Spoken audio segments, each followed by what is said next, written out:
Good morning, everyone.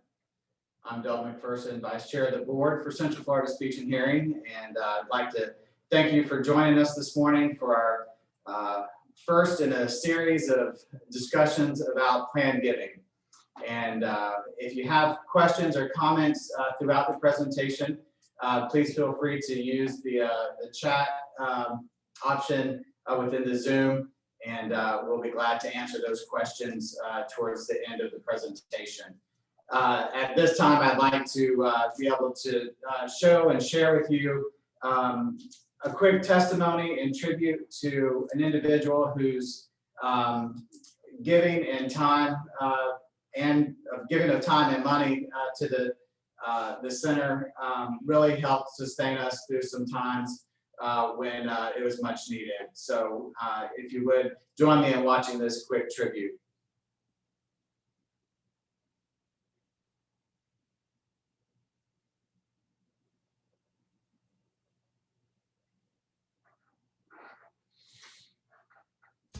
I was at the Speech and Hearing Center, and the director, Mr. John Siemens, asked me to come back to the audiology booth where we test hearing and meet someone. And I said, sure. And I went back and he said, I'd like you to meet Mr. George Jenkins. Well, you know, of course I knew who Mr. George Jenkins was.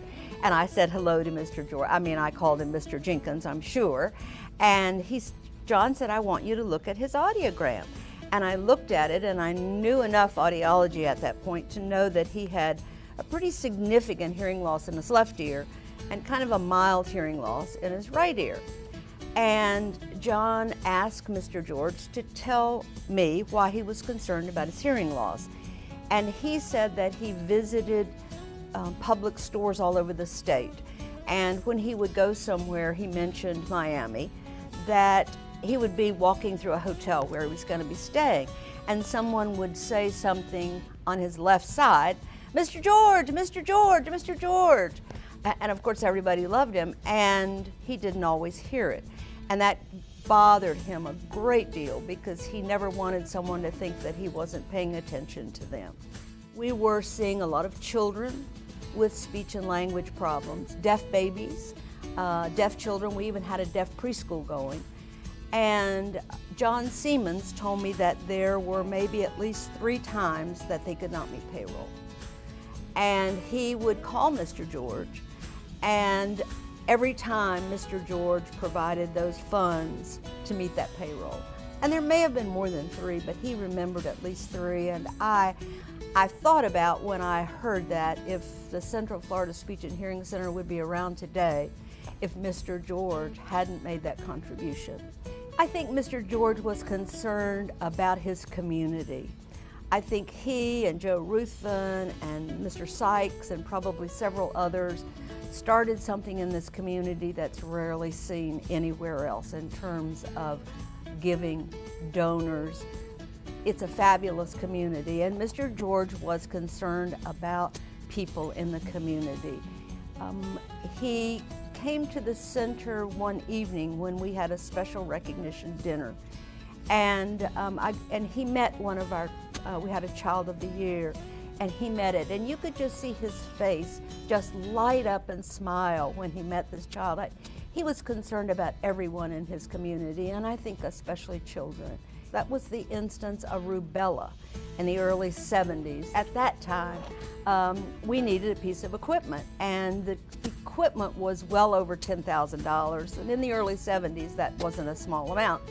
And we talked to Mr. George about it, and he wrote us a check and asked us to buy it. And I think about all the children that piece of equipment affected, that we were able to test their hearing, that we were able to provide them with hearing aids. He suffered a stroke in the late 80s, and he needed both speech therapy and physical therapy. And the family asked us to provide services to him. And as I'm sure everyone knows, they could have gotten anyone in the world to work with Mr. George, and we were very flattered and honored to be able to work with him. He had done so much for the center, and we were able to give back to him. I hope something that meant a great deal to him, because he also had this hearing loss, and now he had a speech difficulty. And I know it was very, very important for him to be able to communicate with his family as well as the public's associates. So hopefully it meant as much to him as it did to us. If it hadn't been for him being a giver, leading the way, involving his family and the community, I think there are a lot of nonprofits, including Central Florida Speech and Hearing Center, that wouldn't be around. When you're dependent on those community dollars, it's very important that you have leaders like George Jenkins and Barney and Carol Barnett and Wes Barnett and Ed Crenshaw. All of that through the family really made a difference. This tribute to Mr. George Jenkins is a way that the community can understand more about the Central Florida Speech and Hearing Center and the patients that we serve, not only children, but adults. And this is our way of asking you to step up and give back, just like Mr. George did all his life, because your contributions to the Central Florida Speech and Hearing Center will continue to help us help children and adults in our community with speech and language disorders.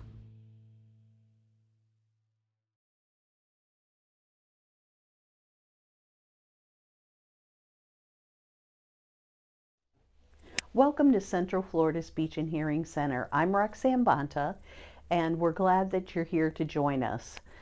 You know, recently our first speech pathologist, Connie Beauvais, brought me in a clipping from the newspaper in 1969. It was when we changed the name of the center from the Children's Ranch to Central Florida Speech and Hearing Center.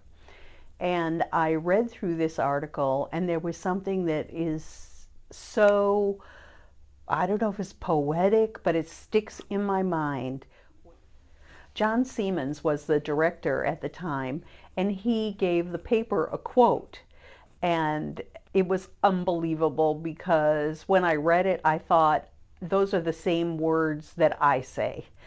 It talked about how we don't just use anybody off the street to provide the services that we have, that it takes trained professionals and a profession that is really highly sought after. So you know what that equates to, higher salaries and things like that. But also the thing that really hit my heart was that at that time in 1969, they had a waiting list of 95 children waiting for therapy. And John mentions that if they doubled the amount of money and doubled the amount of clinicians, that they would still have a waiting list. And this is 2021, and we have a tremendous waiting list. And like 1969, some of these children are waiting for over a year. That's just not right. We want to be able to provide services for all those children that need us. And I guess the moral of the story is, the more we do and the more people have access to us, the better it is for them, but the harder it is for us to keep that level of services up. What does it take? It takes funds. Thank you for joining us, and I hope that you will consider us in your planned giving. Now I'm going to turn it over to Doug McPherson, and he's going to introduce you to our panel of experts. Take it away, Doug. Thank you, Roxanne. We wanted to take the opportunity for our supporters and donors who have given with such generosity and passion in the years to learn of ways that they can continue to give over their lifetime and beyond, and to build a legacy within the community and for the center. We have a panel of professionals within our community that will guide us through this discussion.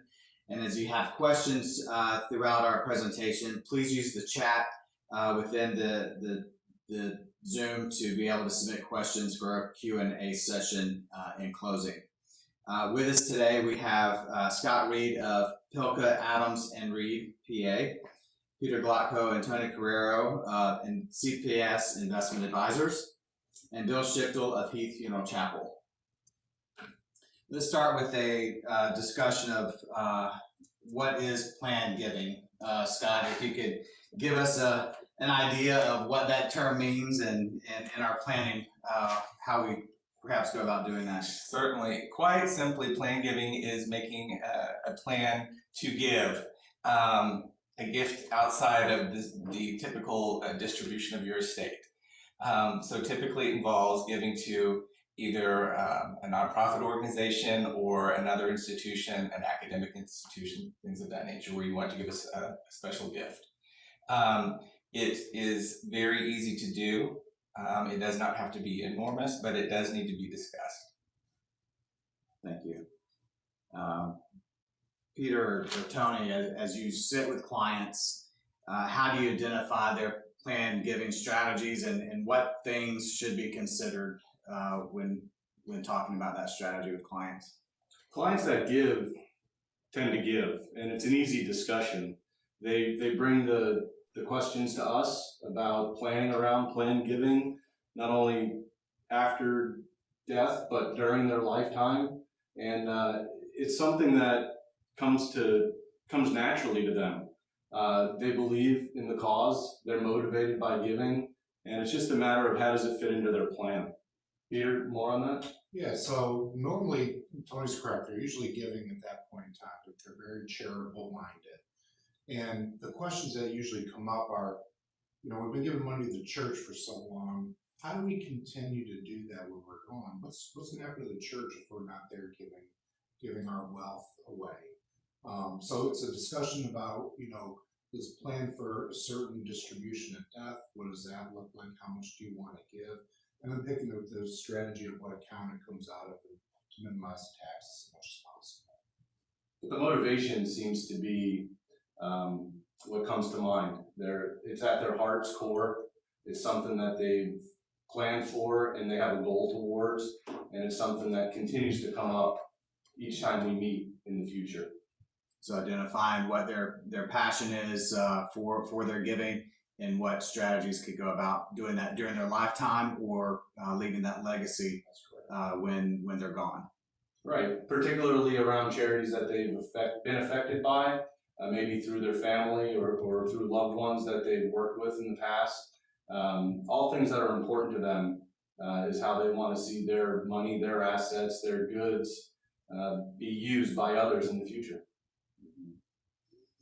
Scott, when we're thinking about that planned giving and those strategies, how should we work through that within our estate plan? Well, I think one thing, just a jumping off point, a lot of folks that I work with that are doing an estate plan have never really considered giving a planned gift. We live in a community where we're really fortunate. We volunteer a lot, and there's a lot of givers here, so it's really easy. It starts by a discussion, sitting down, asking them how they ended up in Lakeland, what brought them here, what they like about the area, where they go to church, if they go to church, those organizations that they've worked with or received benefit from, or they have friends that have been involved. And we start talking about that and then bring up the possibility of giving a gift. And again, they're very eager to do that. It does not always have to be a tremendous sum of money. It could be a one-time gift or a specific dollar amount. It might be something different, but it doesn't have to be large. From that point, we discuss if they have a financial advisor, if they work with a personal banker in any way, because we want to get them involved along with their CPA if they have one. And begin those discussions about how we can best accomplish that goal.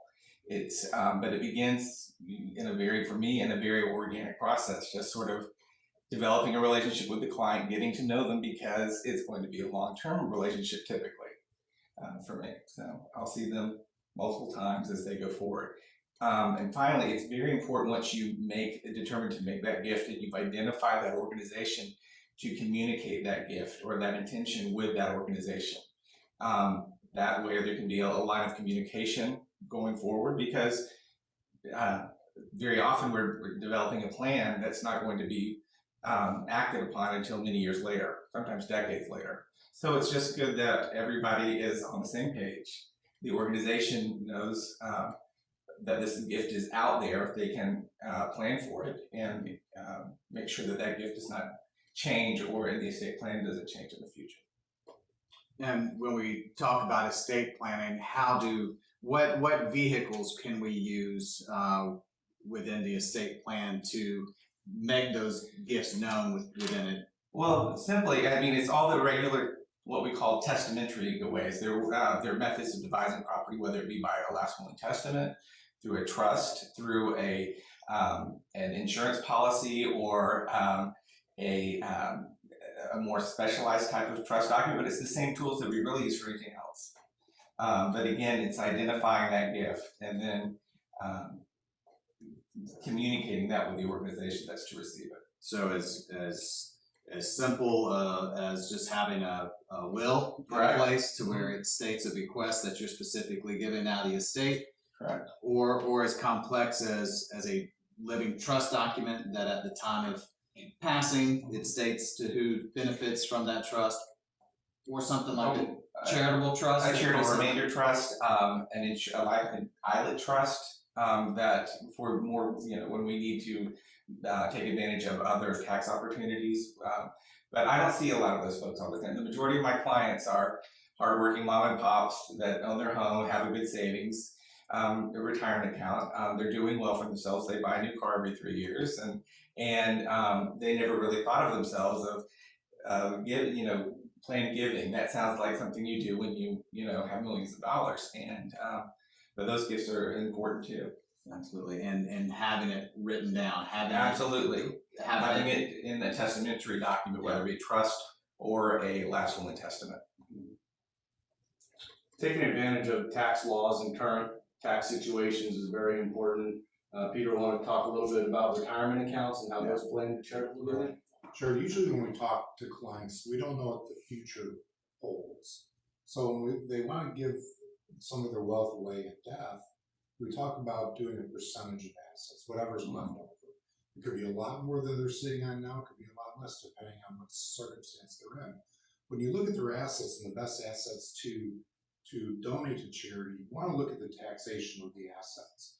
So a retirement plan is tax deferred. So when you take the money out, whatever takes the money out is taxed at that point in time. So we look at the retirement plan as a great opportunity to transfer the tax disadvantaged money to charity where that money's not going to be taxed, and keep the tax advantaged money in the family. So a little bit of planning on how the accounts are taxed will actually provide more benefit for the charity and the family.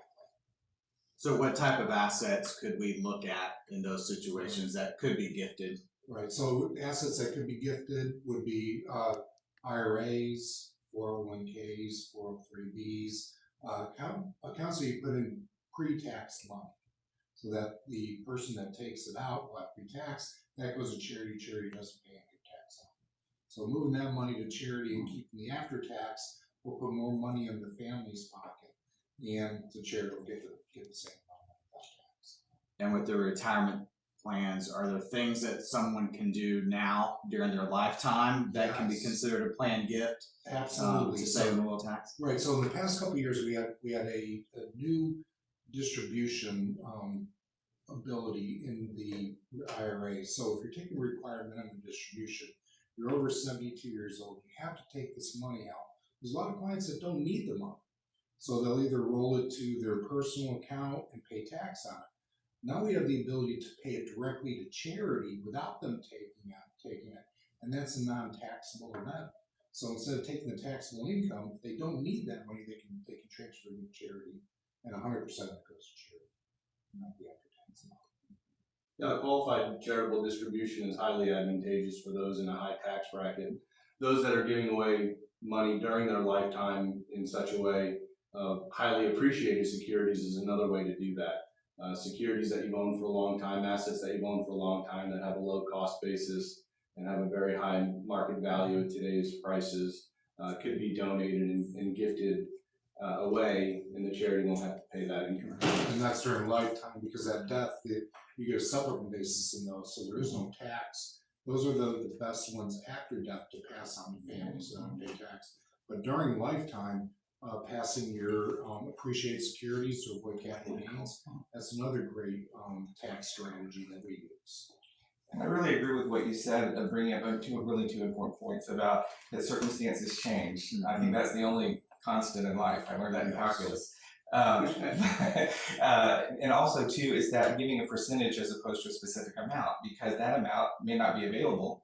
And we don't want to look to other assets that were meant to go somewhere else to satisfy that specific gift. So we want to be really careful about that. Also too, we will, as circumstances in life change, the investments, their strategies will change, the assets themselves will change.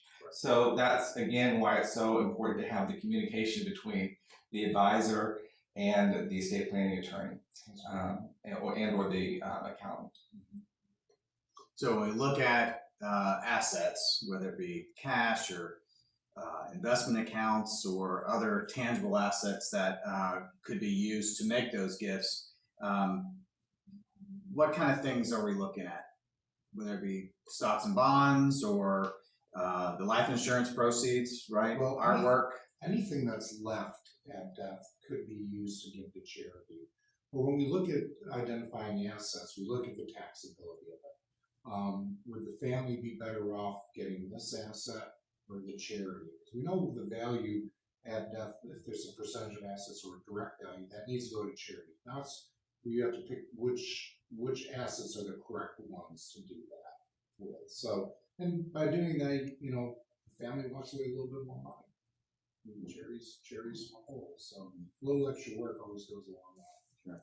And always good to check with the particular organization as to their plan giving policies to see what assets that they can accept or cannot accept, and be able to make that choice correctly. Thank you. Now I'd ask Bill Schichtel with Heath Funeral Chapel. Bill, we've talked about the planning aspect of these strategies during a lifetime. What is your suggestion to individuals and families as they are planning for their end of life or the final resting place for a loved one? You may be the first point of contact after someone has passed. Yes. That these questions are asked. So what would your comments be to those? The greatest gift that parents can give their children is to, if not pre-plan, but to write things down so their children will know their wishes. Because unless things are written down, the children would have no idea what the parents want. Also, for the parents that did pre-plan and write things down, I've never had children be upset that they did. Thank you. That goes back to, I think, Yes. Andy's comment about, or Scott's comment about writing it down, having it in a will for reference. Let me ask that question though, as to if, we've already done the planning, we've got it in writing, can we change it? Absolutely. In fact, this is a living document. Life is a continuation process. Circumstances change. To Bill's point, it's very important to write things down. One of the goals of a good estate plan is to not only get rid of stuff, but to actually make it as easy on our family and our loved ones as possible, to be sort of a seamless process, because we don't lose parents every day or lose loved ones every day. So it's emotional, it's difficult, and we want to ease some of that suffering in the process. So we have, as one of our objectives, making this seamless and easy. But again, it's very important to write things down. You don't want it, the last word that your children hear from you or your loved ones hear from you is, you get this and you get that, and so does this and so does that, without, it's uncomfortable and it's not easy. So I think anytime you can facilitate and make something easier, it's important to write those things down. I agree with both of you. I think it's extremely important as part of the estate planning process is getting your will and your trust, but also getting your funeral arranged. A lot of us have buried our parents that had no pre-planning. And that's one of the most difficult days of our lives, to have to go in and plan for our parents' funeral. And if they write it down, give it to the funeral home, let them know what they want, it makes it very easy for the family.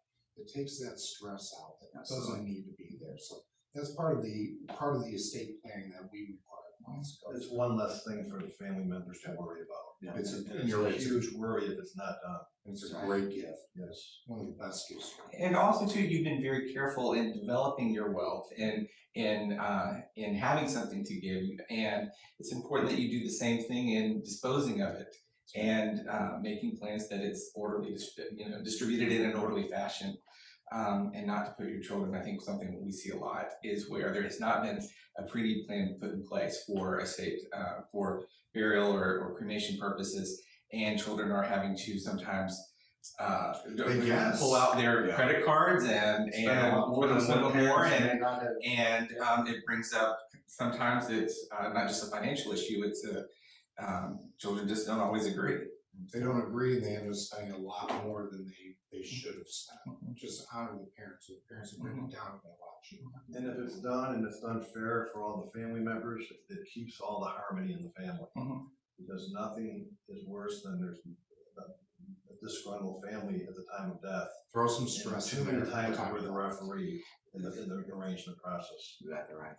I don't know if you've seen this. I imagine you may have. One of the things I've noticed when I meet with a family after they lost a loved one is that because it's emotional, things that normally would not be an issue suddenly become an issue, and you'll start seeing these little friction elements. And in fact, I see it more than I don't see it. And so if I don't see it, I'm a little. That comes down to, in our arrangement process, we never tell a family anything that we cannot fulfill. Mhm. Because like you said, the smallest thing can create a huge Mhm. problem. And if the clients are young enough, I recommend buying the prepaid burial, lock in today's prices. That way the family doesn't have to worry about writing a check later on, it's already taken care of. So if it works out in the finances, that's a pretty good Yes. option to add to your estate plan. And I think an estate plan is very important for young families, young married couples, for different reasons. The wealth may not be there, but certainly the need for it is there for different reasons, just as you would start a savings plan or a retirement plan at a young age. And if you have a child, you should have a estate plan, you should have a will, because there's certain things that you want people to know about if you're not there. Absolutely. It's more critical if you have more than one. True, Mhm. true, yep. Very good. I think the takeaway from that is make sure that it is in writing, that the plan is in place. It's going to save family members a lot of perhaps heartache. It will allow for you to actually grieve instead of having to worry about the stress of what did mom and dad want in this particular situation. Now, when people like to put their funeral plan in their wills, what I found is they're usually buried by the time the will is read. So if you're looking to put your funeral plan in the will, it may not get to the right people in time. Absolutely. I do that at a client's request. However, I do recommend that they make their wishes known and their plan known, sort of basically in an outline of organized instructions that would be kept with your entire estate plan, so their family knows what to do before they're gone. Sure. Exactly. And so again, those things can be changed during your lifetime. So as perhaps your circumstances change, your thoughts on as to who, or maybe you want to add to the different charities or organizations that you want to give to after you're gone, or establish that legacy with, that can be changed very easily for you. At this time, we'll take some questions and provide some answers for some questions that have come through the chat while we've been talking. And then any closing comments from our panelists before we wrap up for today. The community needs organizations like the Central Florida Speech and Hearing. It's all about the children. Children have disabilities with hearing, speech, and they need a place to go. They need a place to be able to thrive and be able to grow up in an environment that's loving, that's caring, that understands their needs. So if you have a lot of money out there, Central Florida Speech and Hearing is a place to go. I agree that it's definitely an organization for the children, but it affects the entire community, especially the elderly folks that I see with hearing aids, whether it's because they experience hearing loss just by aging or because of a stroke or other speech issues. It really is an organization that's vital for every aspect of life here. It's a community-driven organization, and it's a real opportunity for people, just ordinary folks, to leave a legacy for an organization that probably has benefited one or more people that they know personally. And I think it's also important to put back into the community an organization that's for the local community only, to pay it forward and respect, and to ensure that it's going to be available for children and the elderly in the future. Giving is great. Giving is important. Planned giving is even better for down the road. You've identified what's important to you, how much you want to give, and you've got a plan together that incorporates not only your financial plan, your tax plan, and your estate plan. It's telling those around you and those that are important to you what's important to you and why, and that it's important for everyone to follow your wishes. Like we were saying earlier, it's not about the money until it's about the money is one thing that we've learned talking with our clients, and they can go to battle about everything. So write it down. I think even if it's handwritten is important. It shows the thought that the donor went through in order to make that gift, and maybe talk to your family about it. Definitely talk to the charity about it. Talk to those that are important to you, your advisor, your CPA, your estate planner, and get a plan together. It's never too early to start. Our community is great by being blessed by a lot of young volunteers here in Lakeland, and a lot of young people are getting their plan together earlier. It's not just for down the road or after retirement. It's planting a tree today and watching it grow for a long time. The choices that you make as to who you give gifts to, as far as the charities and those organizations that are close to your heart, and that's important during your lifetime. So what a better way to be able to continue to leave a legacy for you and your family than to be able to continue that passion of giving to those organizations when you're gone. So want to thank the panelists for their participation this morning, and we surely appreciate your comments and engaging our friends and our supporters in their understanding of planned giving and the support that brings the likes of Central Florida Speech and Hearing Center. To those joining us online, thank you very much for your participation, and we look forward to further conversations with you in your support for Central Florida Speech and Hearing Center.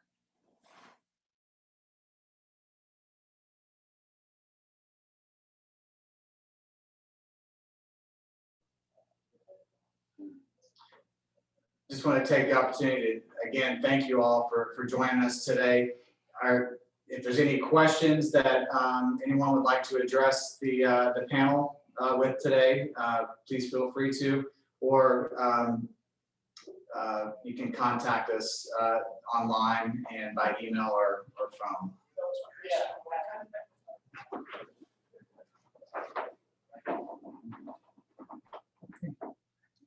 Don't see any further comments. Roxanne?